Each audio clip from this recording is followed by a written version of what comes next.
Mga nose na ganyan, titignan mo kasi dyan, itong side na to, sasabit basta giliran ko. Ganyan na pag-park ng nose in. Tapos, yung nandun ba, aabutan ko. Kasi itong uso ng sakyan mo, ingatan mo. Ano? Pag nag-top park tayo, laging ingatan natin. Siyempre, yung uso ng sakyan mo, yan na possible.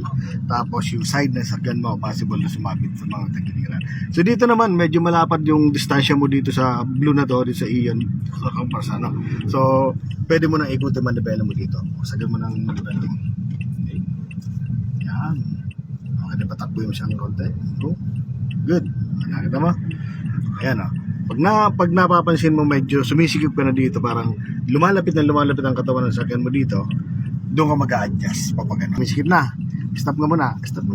Ano, pag sumisikip mo ng ganyan, napansin mo, gigitna mo muna manibela mo.